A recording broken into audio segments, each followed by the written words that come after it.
one shot, one opportunity to seize everything you ever wanted in one moment. Did you capture it? Just let it slip. Yo. Šį savaitgalį toliau tęsiasi Manijos moksleivių krepšinio lygos finalo ketvertai. Vilniuje kovėsi 4 geriausios jaunių gimusių 1995 metais vaikinų B krepšinio čempionato Manija komandos. Finalo ketvertą stebėjo ir Lietuvos jaunių iki 17 metų rinktinės treneris Paulius Juodis. Būtent rinktinės pagrindą sudarys jaunių vaikinų B čempionato dalyviai, kurie varžysis Lietuvoje vyksiančiame pasaulio čempionate. Sirgaliams itin patikti turėjusiame finale Vilniaus Šarūno Marčiulionio krepšinio akademijos IIT komanda po atkaklios kovos 76-73 palaužė Kauno Arvydo Sabonio krepšinio centro Arks reklama komanda.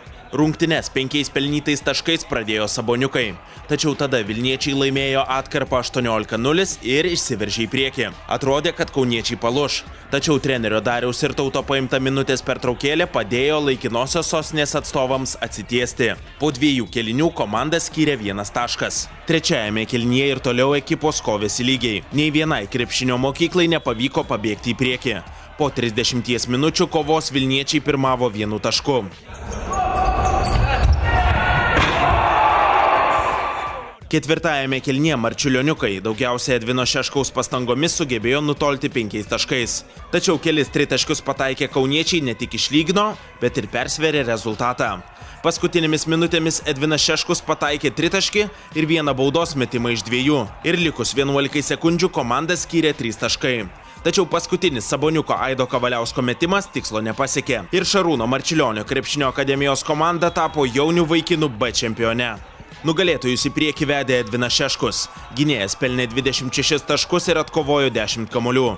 Gediminas Žalalis surinko 15 taškų ir sugriebė 9 atšokusius kamuolius. Saboniukų gretose po 19 taškų pelnė Ričardas Verbickas ir Denas Bartkus. Iš tikrųjų laukiam tokios sunkios kovos, nors Dariaus ir Tauto vadovaujame komandoje porą žaidėjų netgi išėjo.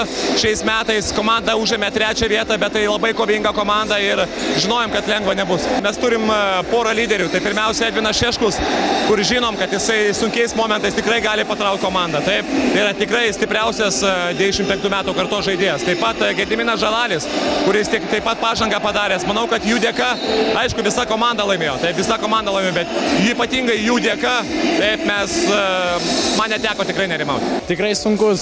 Pradžioj lyg viskas normaliai buvo, bet įpusėjus rungtynėm tikrai pasidarė sunku. Nuovargis pasijautė nuo pusfinalio rungtynių, bet fortuna buvo mūsų pusėje ir laimėjom. Mums buvo didesnis spaudimas, kadangi visi taip šnekėjo, turėjom tą įrodyti, bet įrodėm. Bronzos medalius iškovojo Klaipėdos Vlado Knašiaus krepšinio mokykla. Pajūrio atstovai ganėtinai lengvai 101-75 sutriuškino Vilniaus krepšinio mokyklos Vilmestos komandą. Nugalėtojų gretose Haroldas Aprikinas pelnė 22 taškus ir atliko 7 rezultatyvius perdavimus, o Žydrūnas Jurgutis surinko 21 tašką. Vilniečio ekipoje Žygimantas Uselis įmetė 14 taškų ir sugriebė 10 atšokusių kamuolių. Naudingiausių finalo ketverto žaidėjų penketuke Edvinas Šeškus ir Gediminas Žalalis iš Šarūno Marčiulionio krepšinio akademijos. Kaunietis Ričardas Verbickas, klaipėdietis Žydrūnas Jurgutis ir Vilniaus krepšinio mokyklos atstovas Žygimantas Uselis.